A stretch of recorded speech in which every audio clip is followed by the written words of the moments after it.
So welcome everyone to the second AONM webinar in the series with Dr. Armin Schwarzbach on the growing evidence behind the connection between infections and cancer. I'm sure you all know Dr. Armin Schwarzbach, but just briefly, he's the founder and medical director at Armin Labs Augsburg in Germany. He's a medical doctor and a specialist in laboratory medicine with 3 decades of experience in clinical medicine and laboratory testing. As well as being a clinician for many years, he's tested probably over 500,000 patients now for Lyme disease, co-infections, and SARS-CoV-2.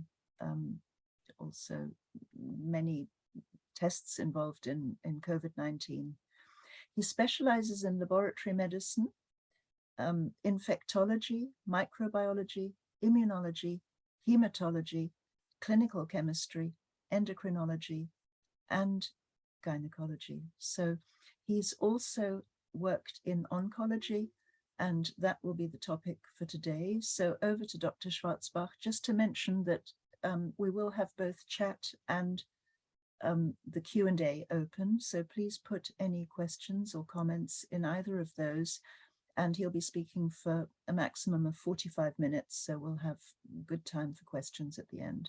Thank you very much indeed for being here. And over to you, Dr. Schwarzbach. Thank you very much, Gillian, for your kind introduction, as always. It's a part 2, so we had already one part, and I hope we could do also part 3. We have more and more growing evidence behind the connection between infections and cancer. And again, I don't want to say that infections are the reason for it, but we say better it's a connection between these infections I will present in different parts. If you're interested in the first part, you're very welcome. It's also available on the AONM website and on YouTube, what I've seen. So very welcome for today, this evening, for tonight. The part 1 was last month, and today I will talk about breast cancer and connection with infections, monoclonal gammopathy it was, prostate cancer, blood cancer, and glioblastoma. I know that. Just to get you into the flow, this is the slide about I know that was done. I saw it now. Exactly, that was what we did. And today we will talk about lung, liver, stomach, and bowel, which are the most common cause of cancer death worldwide, which is really astonishing. We all say it's the smokers and that we smoke too much. What I have learned and I found in my oncology time, nearly 90% of these lung cancer with smokers or hard smoking before, or milder smokings and smoking time. So that is for sure, it was a correlation for me, this toxic situation. It's not so healthy. On the other side, it was not, in my career, it was not clear that I would have checked lung cancer patients with the suspicion for infections. That was not so clear that time. It was in the 90s. In this part, I will talk now about colorectal cancer, gastric cancer, esophageal cancer, cervical cancer, and liver cancer. Liver cancer, I have also some own stories behind me in my clinical career in internal medicine and in oncology. The lung cancer is the first part of my presentation, is the leading cause of cancer death worldwide, as we said already. Tobacco smoke, yes, let us say so. Environmental factors, arsenic, radon, asbestos. Every time when I drive in my car and I see the people working without any protection, inhalation protection outside on the streets with this asbestos, I always think this is not so healthy for them. But also if you're driving a car, you inhale that. So it's also not good for you if you drive in your car and it's fresh asbestos surrounding you. The environment plays really a massive role.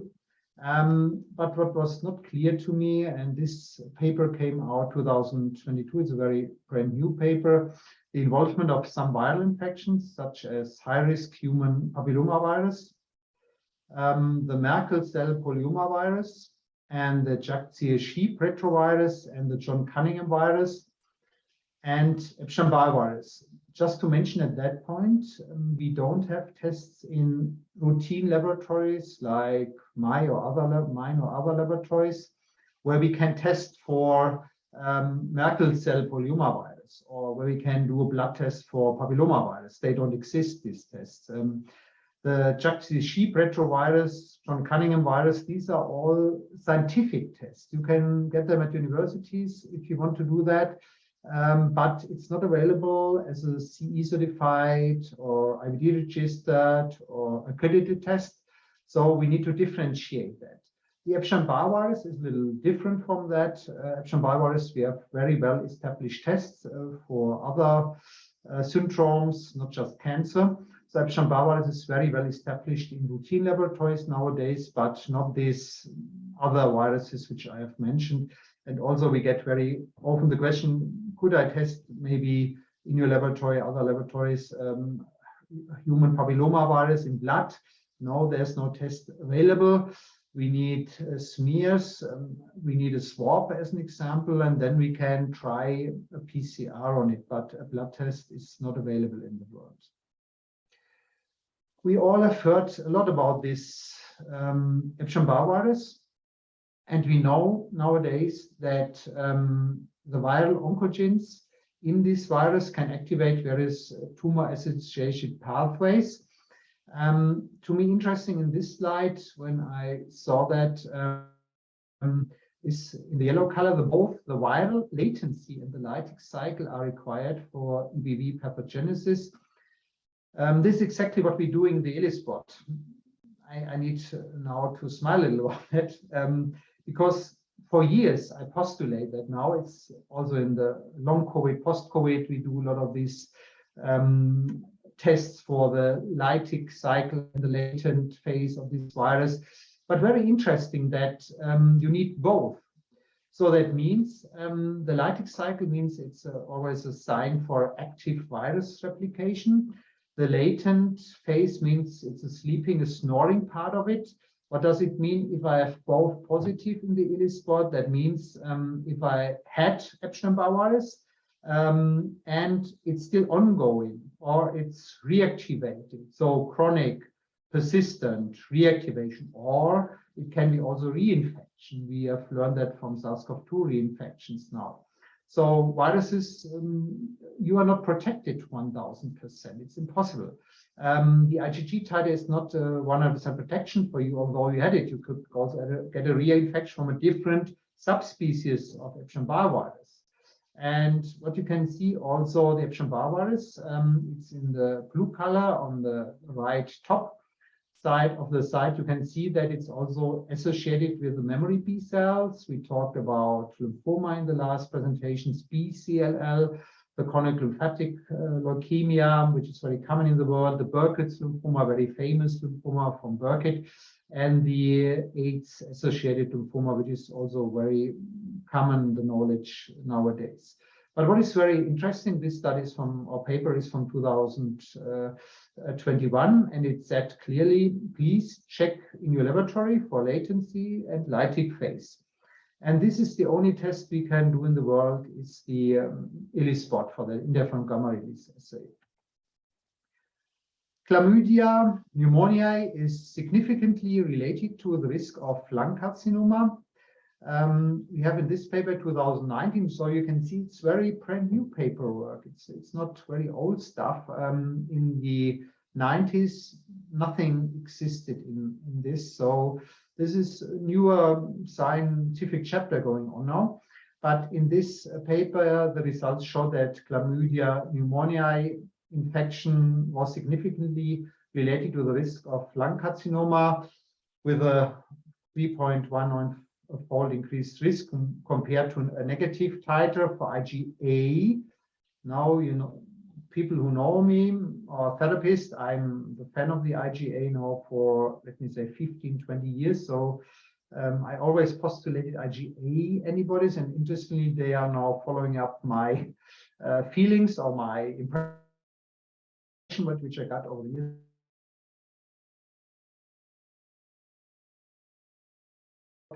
And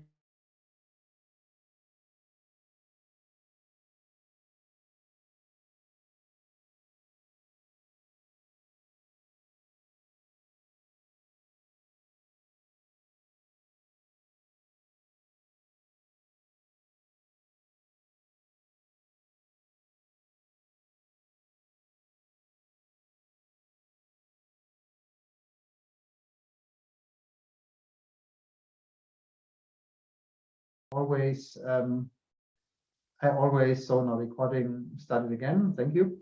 And if you know me, I always like Jack Lambert in Ireland. We are postulating the 3 I's: the infection, the inflammation, and the immune dysfunction in all of these ongoing mechanisms damaging our body, coming from infections. And the inflammation gives rise to reactivate oxygen species that may cause the damage to the DNA structures. Inflammation also, as we know or learned, it causes cell injury, and there's a consequent cell repair mechanism, and there's an increasing rate of cell division. And you know, if there's a disbalance of that, that could mean more atypical cells, more mutations, and by that you have a higher chance to get cancer. So inflammation in your body always is not good. And what we see also in this SARS-CoV-2 or long COVID or post-COVID models, that there's a lot of inflammation. And also where I'm coming from 25 years ago now, it's Lyme disease, also some reason, or tick-borne illnesses, or but this is a general rule for all of these infections, also parasital infections, also yeast and mold. It's not just specific for one infection. And if you have several infections in your body, you will get more inflammation.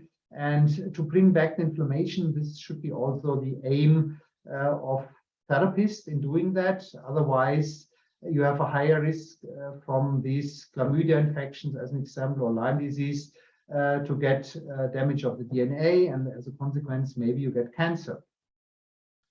Mycoplasma, it's an infection intracellular, maybe also to mention that. It's a bacterial infection, as it is the chlamydia infection.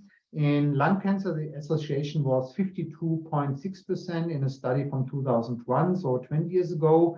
And they found a high correlation between mycoplasma infection, different types of cancer. And they said that also esophagus cancer, lung cancer, breast cancer, glioma, glioblastoma, they all could be related to previous or an ongoing mycoplasma infection, or being triggered, or how you name it, whatever. Not to lean out to the window to say this is not the reason doing it, but we find always correlations and we find associations. So we could say nowadays, maybe you have lyse and flee and you treat the infection if it's active, and hopefully you have a regression of this cancer, maybe that the cancer will improve, hopefully. Mycoplasma infections induces reactive oxygen species and DNA damage again, especially with mitochondria. You know, patients with not just Lyme disease, with all of these infections, mycoplasma, chlamydia, they all have ME. So they all feel fatigued because these infections suck away your energy, like all the viruses are doing, and you have a DNA damage, which is the reason for the mitochondriopathy. And if you are a specialist and expert for mitochondriopathies, you should think about mycoplasma infection, which could be also a risk for your cancer later on, lung cancer in this case. There's a lot of connections also with SARS-CoV-2 now in studies going on. They discussed that there's a vulnerability is already detected, but this is not surprising. You have also the DNA damage again. you have this mitochondrial damage in the patient. You have maybe some reactivations of pathogens which are normally immune controlled, like it is with the chlamydia, mycoplasma. We name them also opportunistic infections. A lot of us have that in our bodies.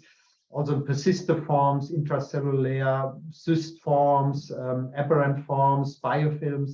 So they persist in us, and they can also damage us if you have an immune dysfunction, and then you get your inflammation from that. Also, SARS-CoV-2 models are, I think, on the way to open up our eyes, that we can get also maybe later on some cancer, parts of cancer. So maybe if we do a tailored testing protocol for the possibility of infection-associated lung cancer, I would do the ELISpot test for chlamydia pneumonia. Not just that I'm doing it, but you always need to check the cellular immune responses, but also really important in the pneumonia, doing the IgG, IgA antibodies. IgA antibodies are the locally produced antibodies, which have a short half-life time, 7 days, 10 days, so you can monitor if there's an ongoing local infection, inflammation in the body. Mycoplasma, the same. You do the cellular test, interferon gamma release, which is an ELISpot named, and you do the IgA antibodies. And finally, the Epstein-Barr virus, EBV ELISpot. It includes always the lytic antigen and the latent antigen, so that we can differentiate between active, ongoing, reactivated infections or past infections, so that we have a good chance to find out if Epstein-Barr virus is active or not. The second cancer I want to talk about is colorectal cancer, which pathogens can be associated with. We have now a number of that in 2013 in this paper, which we found out a number of bacteria could be implicated in the development of colorectal cancer. As you can see on the right side, you can see some named of these, Streptococcus bovis. Okay, we don't have a good test in the blood. We could do a culture from stool or from wounds, or maybe from the cancer area itself to culture that Streptococcus. It's possible to do that. H. pylori, you all know about that, gastric cancer, we come later to that. Coli, some of the coli bacteria can be also cancerogenous. Klebsiella pneumoniae, this is also very interesting pathogen. It makes a lot of biofilms, a lot of slime, also in the cultures when you culture it. Klebsiella is in the stool, very common if it comes to dysbiosis, and also maybe a warning to long-term antibiotics. If you're using long-term antibiotics, you exactly will come to dysbiosis, and if then you would develop Klebsiella pneumonia infections or dominant infection, then you could get a higher risk of colorectal cancer. So you should also keep an eye on the dysbiosis and the damage of the intestinal flora from antibiotics, and need to care for these patients. Fusobacterium, also we could culture that, and there are some laboratories doing a good stool analysis, so they could find out for you. So nowadays I'm not doing that. It's an S3 laboratory work. We cooperate in Germany with such laboratories, but you have also in England, I think, good laboratories for stool analysis for the dysbiosis, so that you could check that point, which plays more and more a role in not just in cancer. Also in colorectal cancer, we have an association with Epstein-Barr virus and again the papillomavirus, and very interestingly, the cytomegalovirus. I came to the cytomegalovirus 30 years ago when I treated an HIV patient with a bad colitis, with a bad bleeding from the colon. It was really a bad colitis, a bloody colitis. HIV patient lost a lot of blood in the stool from these bleedings, and we diagnosed this HIV patient with an active cytomegalovirus infection. We didn't have this ELISpot for that. With the lytic antigen, we had the option of doing a biopsy with a coloscopy. We did coloscopy and then a biopsy, and then we did a PCR, which was really good at that time. Also, PCR winning PCR. It's a Nobel Prize winning method, which was really coming up with HIV infections, and we did it for CMV, cytomegalovirus, human cytomegalovirus, or human herpes virus type 5, it's also named. And so we found this in the biopsy, this virus, and I treated myself, this HIV patient, with ganciclovir 30 years ago, and the bleeding stopped immediately, and that was a massive relief for that patient. The hemoglobin was improving, so I was, wow, you can treat also colitis. And now we come back to that chapter. Also, we have an ongoing group which is evolving in USA and other countries with colitis and also Crohn's disease. We find so many cytomegalovirus infections in these people in the gut. And they also, as you know, we have a higher risk of this colitis, Crohn's, especially Crohn's disease, with a cancer ongoing later on. So I think there's an association with it. So if we could treat or diagnose the cytomegalovirus, not in the stool, we do it with a blood test, with the ELISpot, with the lytic and the latent antigen, then we find it. The IgM, sometimes antibodies could be elevated, but not so very often. A PCR in blood is very difficult. But also, maybe to mention in that, another virus could be the John Cunningham virus. We don't have a test for that. Sorry, maybe we will get the test, but we don't have it in the laboratory. And again, in 2012, cytomegalovirus was detected in 42.3% of colorectal tumor specimens in this study. And yeah, nothing more to say about that. So it's not just my HIV patient that time where I came from. It's also the colitis group. It's also the intolerance, food intolerance group, the leaky gut group, maybe. I think we should check more this colitis virus in the blood. In the stool, it's difficult. Biopsies could help. If you plan a coloscopy, please ask your gastroenterologist for the option of doing that biopsy. If you could check for human cytomegalovirus DNA, then you have a proof for that. And after that, you could do control check in a biopsy. But this is invasion. This is invasive diagnostic way. Not everybody likes that. And but you can do the lytic antigen, the cytomegalovirus ELISpot, and then we find that. So here is the summary of that. What we know nowadays: colorectal cancer, H. pylori, IgG, IgA antibodies. This is really important. Not the IgM antibodies, very established. The IgA, ELISA in Germany, and if the ELISA is positive, we are doing immunoblot, a Western blot, IgA Western blot. We are still missing in the Western blot for Lyme disease, as an example. We don't have that.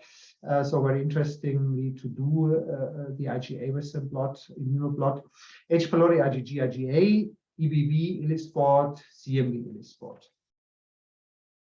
The gastric cancers can be also associated. Otherwise, I would not show that slide. We have an association, what we found in literature in 2008 and 2018. We found association with H. pylori gastric cancer, which is nothing new. I think if we're going back when I started medicine, in internal medicine time, 1991, around that, I was exactly in this period when we treated the first H. pylori infections with amoxicillin. And also, we had a great success in treating with antibiotics these patients. And the first studies came up early 90s with gastric cancer and this H. pylori. And nowadays, so we know that we could reduce the gastric cancer. And also, if you're going back, if you're like me, 60 years old or nearly 60 years old medical man, you can see that also we had this story, this H. pylori, and we had this, what was it named, this surgery. We searching on the stomach, and we did this. We cut away parts of the stomach. The Billrod was the name. Section 1 and 2. And so we did this in the 80s, where I studied in surgery, but we left that more because we know that H. pylori did this gastritis and this ulcer and all of this and the cancer later on. That was really innovation, and it helped so many patients when we did this therapy in the early 90s. So H. pylori and Epstein-Barr virus, also you're surprised now. Could Epstein-Barr virus be a pathogen in the gut? Yes, it could also survive there in this really very acid milieu. H. pylori could survive in this ammonium wave, very interestingly, what we learned about that. So when I studied medicine, we learned in the stomach, no pathogen can survive. It's too much acid in it. It's toxic for the pathogens, but now we have learned more about that. Epstein-Barr virus plays a role, also in the H. pylori primarily. And here's another paper, okay, 2000. I think we could go back with other papers. No, 1993. So that was my time exactly in internal medicine, gastroenterology. So we found that ongoing. Also, Epstein-Barr virus, we didn't check that. No, we didn't check that. I didn't know that. In 1993, we checked for H. pylori. We were completely focused on one infection, the H. pylori time, but not on two infections. No. The question, interestingly to me now, could it be that these patients could have a double infection of both pathogens? I don't know if this study are checking multiple infections. I don't think so, because the inclusion-exclusion criteria, they always include Epstein-Barr virus or one infection, not multiple infections. But in this paper 2000, the Epstein-Barr virus was detected 10% gastric cases throughout the world, which is a lot, I think so. And going back to long COVID, post-COVID, not to threaten you, but we know nowadays that Epstein-Barr virus plays a massive role in reactivations there. And also, I think we should check these patients in the future, maybe for gastric carcinoma, if Epstein-Barr virus is getting reactivated in these patients. So 100% of carcinoma cells were infected, and the proliferation makes the difference, DNA mutation again. So we have two main pathogens. We should check the H. pylori, IgG, IgA. Again, ELISA, and if the ELISA is positive, we do the Western blot for confirmation of specific bands, H. pylori antibody bands, active infections, IgA. And we are doing the lytic antigen and latent phase for Epstein-Barr virus. Esophageal cancer, Barrett syndrome, also very interesting. We don't have so many. When I had my first patient, that was a alcoholism patient who died later on from bleedings. From this, he also developed ulcer, and he had also this Barrett syndrome. He didn't die from the cancer, but also but he drank, I think, every day 20-liter beer. 20 liters beer. That was a lot. I was really shocked how people could drink so much. Okay, in the 80s, there was a lot of alcoholism also on the working place. They drank a lot of people. But also to say, I didn't know that when I was educated that mycoplasma infections could also play a role in esophageal cancer in 59% in that study, which I already showed to you. So H. pylori plays a role, maybe to mention also, I think you know that H. pylori and mycoplasma should be checked. Again, mycoplasma with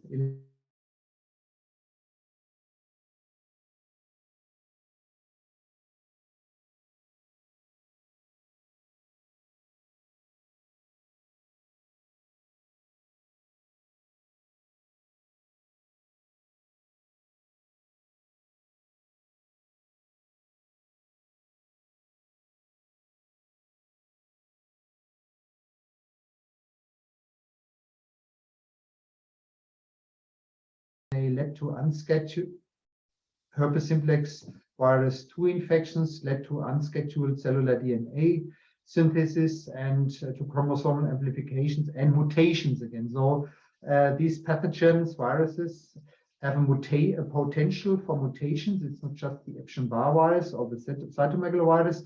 We have it in all of these herpes viruses, herpes virus group. The HPV DNA positive woman and the women and the herpes simplex virus 2 seropositivity was associated with a higher risk of this squamous cell carcinoma. So you can see also herpes simplex virus 2. This is 1995, 2002. Nowadays we have also herpes simplex virus 1 in this. It's not just alone herpes simplex virus 2. So this epidemic situation has changed a little into herpes simplex virus 1, also doing these infections and following up cancer. So in cervical cancer, you should test for chlamydia trachomatis, ELISpot and IgG/IgA antibodies, and the herpes simplex virus 1, 2 ELISpot and IgG/IgA antibodies. The last chapter I want to talk about is the liver cancer, where I also had patients in my career being oncologist, internal medicine, and one of my professors in the hospital was a gastroenterologist and a hepatitis specialist. It was a time when we had non-A, non-B. Hepatitis C didn't exist, very interestingly, so we excluded A and B. And then we said it's non-A, non-B. As you know, nowadays, we have now C, D, E, F, G, H, and so on going in the hepatitis subspecies. But what we know that time also that hepatitis B virus cancer also could be a DNA damage and the integration of this virus into the DNA of the patients. So we didn't check that. I don't think we did a PCR on that biopsies that time, but I think nowadays you should do that. If you have liver cancer, you should test also for hepatitis B virus. There's a great test for PCR on the tissue. Maybe you also could try it in the blood, but in the blood you would, in the first position, check the antibodies. So we also doing in our laboratory antibody screen for hepatitis B, which consists of the HBs antigen, the anti-HBs hepatitis B surface antigen antibodies, and last point, you also check for the the antibodies against hepatitis C antigen. So by this you can find out chronic and ongoing. I think it's more the chronic, which is, we know that in the Turkish population we have 30% they have chronic hepatitis B, which is a lot, I think so, and they have a lot of Turkish patients or people we see with liver cancer. The most common risk factor for liver cancer is chronic infections. It's not the current infection, it's a chronic infection. The people live with it and they are, we name it a silent carrier, the same we have with a lot of other infections. They carry this infection, but they are not symptomatic, they are asymptomatic. And if they have an immune dysfunction, immune suppression, this could mean a breakout, a reactivation of this hepatitis B or C virus or together, and then they have this relapse and then they get symptomatic. The symptoms, as you know, are not so specific. If you have a massive hepatitis, you all know that the transaminases are exploding. Patients really feeling sick, getting yellow eyes, yellow color, bilirubin elevation, cell damage of the liver. But this is not where we are talking about it. We are talking about this silent carrier status with the little transaminases or no transaminases. And again, these viruses are immune controlled. So it could be that you have this very fresh infection with 20 years, you're very young, you get it from sexual contacts or whatever, or needle sharing or something like that. And then you control this chronic infection without any symptoms, without knowing. And then, are you a blood donor? Then you will pick you out from this group, and they will say you have chronic hepatitis B or maybe suspicion. And then you go into a silent carrier phase without any symptoms, asymptomatic. And then when you get 60 plus, this is the age where our immune dysfunction is coming more and more. Then it could be reactivated, like malaria. I saw that patients. I had this patient with malaria tropica, falciparum, and they got reactivation when they got 60 years, and nothing happened from age 20 to 60. Not to say it's just 60 years, but that means with 60 and later on 70, 80, our natural immune function is going down to immune dysfunction, or is changing to immune dysfunction. You see this correlation with our good immune system, stress and factors at several, all of these points. We could discuss inflammation caused by that. But in this study, what on this paper, what you can see here, that individuals chronically infected with hepatitis B have a 25 to 40% lifetime risk of developing liver cancer. And this is really a high risk. And the problem is they are silent carriers, so you don't see that. And also in Lyme disease, you could have silent carriers. In chlamydia infections, also silent carriers. So you carry it without being symptomatic. So this is really problematic. And what we see also in long COVID, post-COVID, that these silent carrier infections we carry in our bodies, we immune control them, like varicella, herpes infections, chlamydia, mycoplasma, parvovirus, whatever. They are coming out by our immune suppression from this virus, immune dysfunction, inflammation coming out of that. So in 2021, there was also paperwork, an article, over half of the cases of liver cancer, they said they are due to viral liver infections. The third leading cause of cancer deaths globally. So it's not just England, it's not just Germany. We also need to check other poorer countries where we have more chronic hepatitis B and C. Hygienic standards are not so. Maybe the sexual contacts are different there. No protection in this. So we have more cases around the world. It's really one of the hepatitis B and hepatitis C. In the USA, the infection with hepatitis C is the more common cause of the hepatocellular carcinoma. This is what I've seen in the 90s, also with the non-A, non-B. We could not classify that. We didn't have that test, the antibody test for hepatitis C, and then we could do a PCR in the blood. While in Asia and developing countries, hepatitis B, this is exactly what I told you, that in maybe poorer, not so rich countries, you have a lot of hepatitis B. Hepatitis C is more in the richer countries for different reasons. We could talk later in the Q&A section of it. There was a group that found the viral break ins led to chromosome rearrangements and the genes that suppress tumors and allow cancer cells to proliferate. So in our bodies, and I know A&M has also good correlation with cancer cell tests in your blood.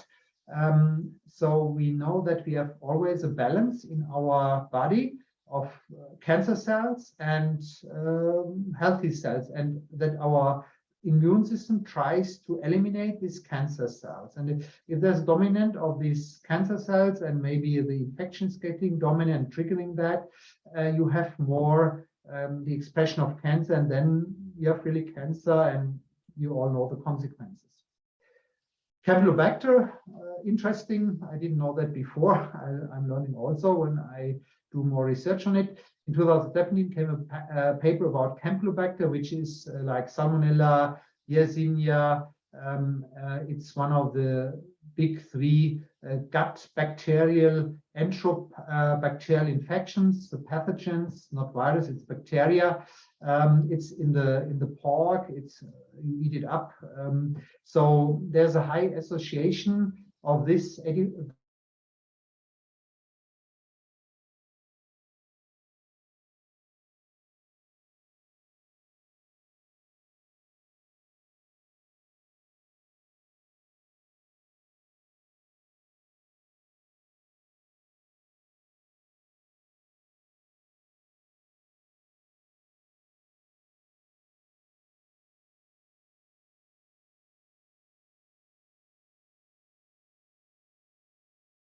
these.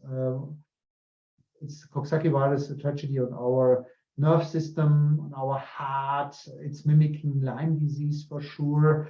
So 𝐃𝐄𝐒 is, and also reactivations described in long COVID patients, post-COVID. So you can see that.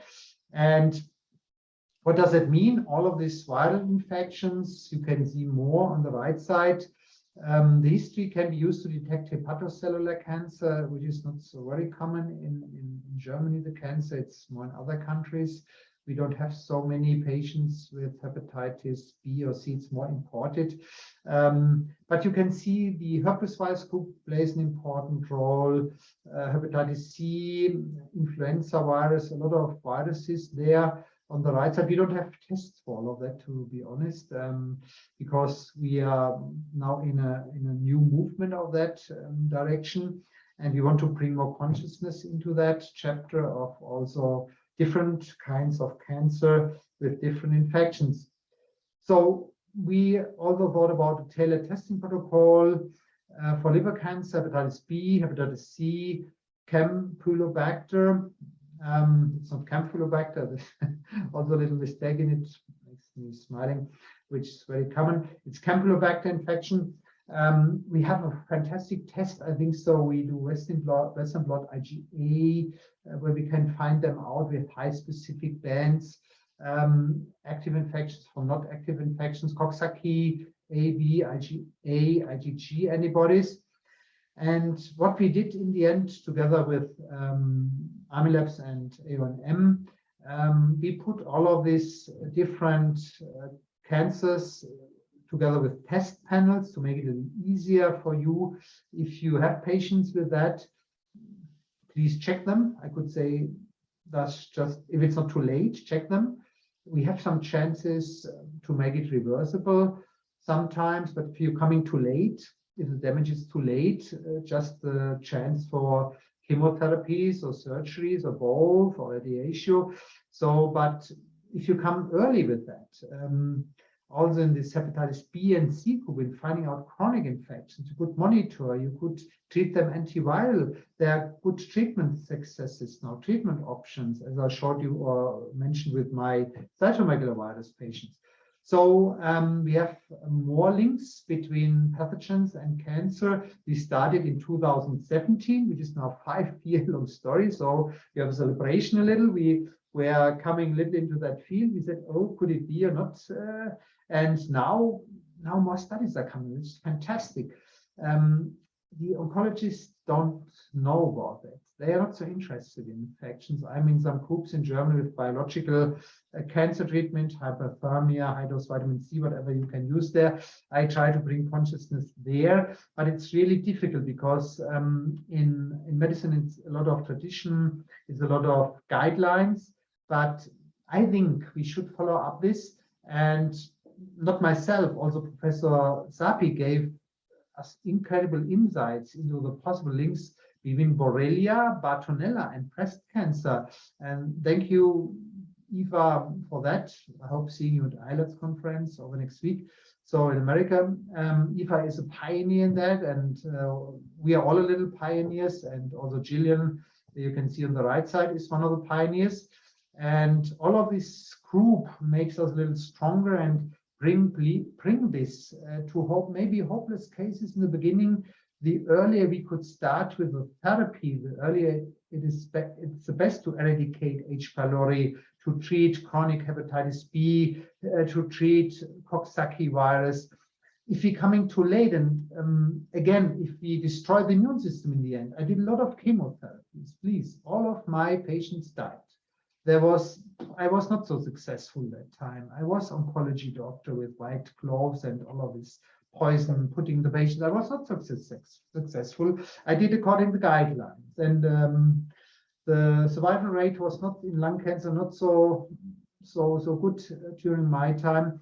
On the other side, what we did that time, there came the T-cell therapy in Germany, and we said, no, don't do hyperthermia, don't do that. I was an oncologist, traditionally school, from traditional school medicine, branded.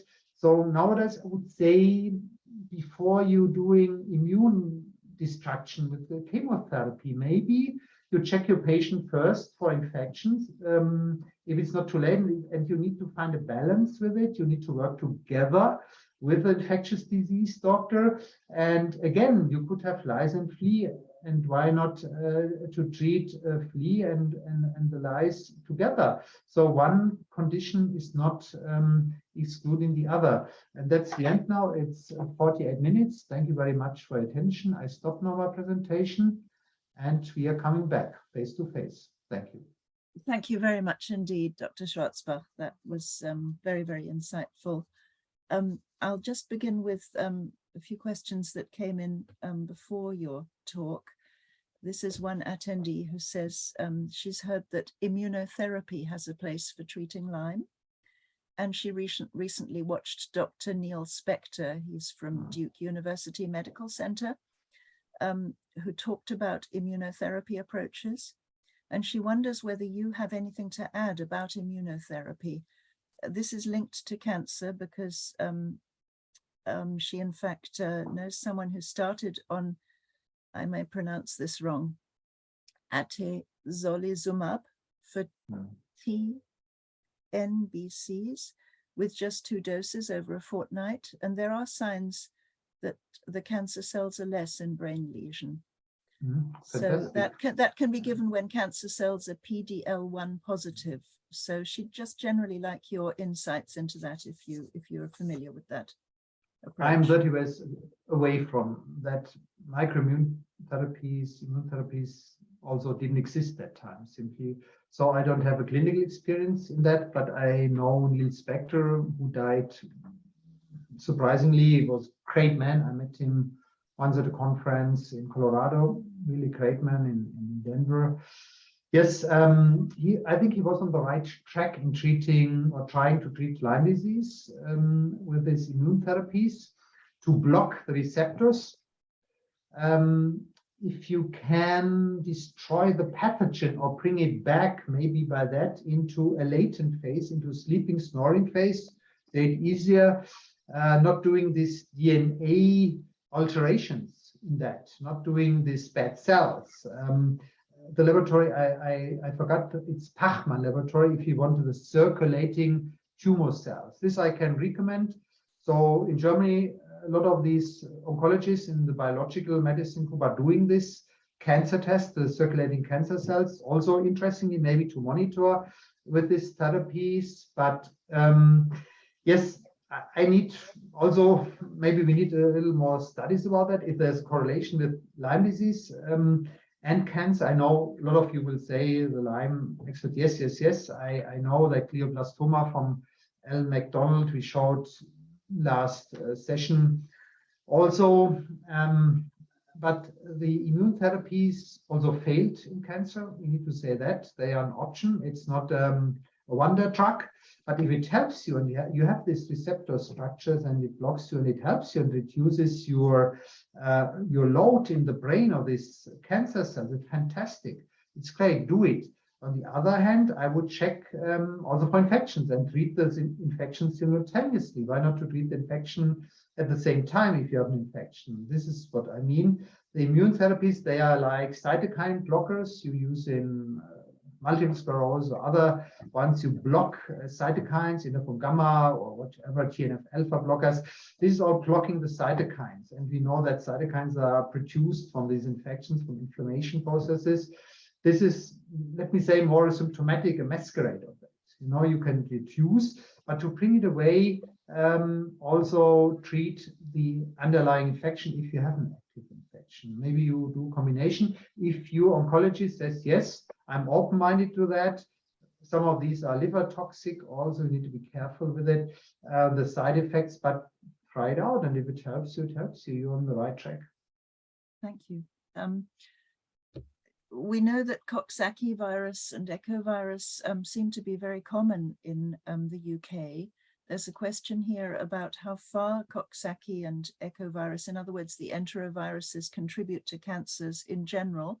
We did see its involvement in, I believe, liver cancer just now, but can you comment on their involvement in cancers overall? A very, very good question with that. Yeah. We know that autoimmune disorders, we know the liver cancer, but we don't know so pretty much more about that. I'm so happy that we are checking for neuropathogenity and also for heart damages and reactivations. And I'm so happy about this ongoing tendency now in the world. It's not just England, also Canada has massive problems, and USA, I'm sure about that. So we have massive problems with these gut viruses. And as I mentioned, also the cytomegalovirus, don't forget about that, also plays very, very important role. Also with liver cancer, I think, Gillian, we know that cytomegalovirus can be also, Epstein-Barr virus, also liver tropic, and they can also do this DNA alteration and also lymphoma there. So that we know that these viruses are also not good to suffer from that actively. With different types of cancer, I think we need to do more PubMed research for that to find it out. But I'm sure we will find a little more paperwork. Well, we could maybe do one webinar specifically about enteroviruses and their involvement in every different kind of disease, because I would say the important for the UK. Entropathogens, we saw this Campylobacter story. Absolutely, and Yersinia as well. And Yersinia, exactly, and Salmonella. We don't have a good Salmonella test. That's the point why I always avoid the Salmonella story. But this, and what we forgot, also the echovirus, where we know that this also can do a lot of illnesses in us. The cancer with the echovirus, I don't know, so we need to do more work on that too. Okay, thank you. And then another question here. We did just talk about immunotherapy. What immune advice can you give generally to the over 60s? I suppose to prevent the development of cancers, because unfortunately this is the tendency. Yeah, we all know the red meat story. Okay, red meat. We know there's a high cancer potential for colon cancer. We know that. That's if you eat grilled steak or so. Yeah, you flame it, you find it fantastic. So you put toxins into yourself. So I think that our nutrition plays a very, very important role in this, to prevent, to avoid, maybe, it's no guarantee, but to bring our gut system into a right situation. We have so many dysbiosis among us. We cannot imagine that. And there's one sentence that the cancer is beginning in the mouth and the death is in the gut. So that we need, this is also a very famous sentence. I don't know who did this in oncology, but our nutrition plays the most important role in this. So let me say fast food, red meat. So you should get really vegetables, basic nutrition, also no alcohol, alcoholism, we forgot in this hepatocellular carcinoma story, also the toxins around us, where we inhale, where we live with that, maybe some the chemtrails or whatever, or 5G, what we didn't discuss here. So we have a lot of environment around us, the microplastic discussion, which is now forgotten in the world because of the crisis and Corona. Before Corona, we had this microplastic discussion, the plastic bottles, the aluminum, all of these toxins in us. So avoid this. Try to culture your own vegetables, your own potatoes, maybe, although potatoes are also not so good for your gut system, your intestinal flora. Care for your gut and change your nutrition, make it healthy. Avoid this red meat, especially red meat allergy in tick bites, also very interesting, the alpha gel. Avoid this. Red meat, it maybe tastes good, it's some kind what you're used to. Alcoholism is a problem. Alcohol, drink beer, drink wine, do parties, eat your sausage, eat bread. Healthy nutrition, go back to farmers markets. Farmer markets. Eat your potatoes, eat your green salad. No lactose, not sugar in it. Avoid the sugar. So strengthen your immune system. I could just say nutrition. I'm not a nutritional specialist. I do my own nutrition nowadays. I'm guided, so I know a lot about this now. We name it a basic nutrition, and also care for your gut. This is a natural immune system, and a lot of us have this problem in the gut, and we have this diabetic colitis, which is also a risk for cancer. Could be precancerosis. Therefore, you need also to check for cytomegalovirus, which can be in this diabetic colitis, what we have seen, Epstein-Barr virus, the herpes viruses, Coxsackie virus. I think we need to keep an eye on that. Maybe Yersinia campylobacter. We come more and more to the entropathogens. This is the way. Strengthen your immune system. Do no stressing factors. If you have stress, you all know your stomach is not good. What is really perfect if you have a stomach problem and stressing factors, and not also myself, helping me is the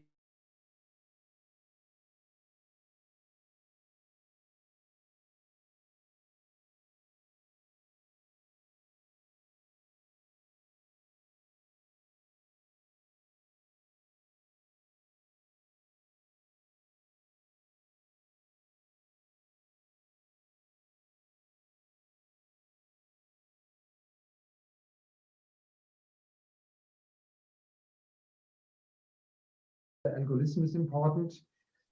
Your whole story with this, with the toxins and H. pylori, Campylobacter was also named Campylobacter pylori.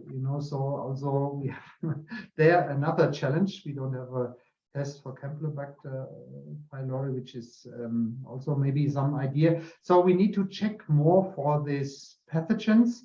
And again, maybe coming back to Sancre de Grado.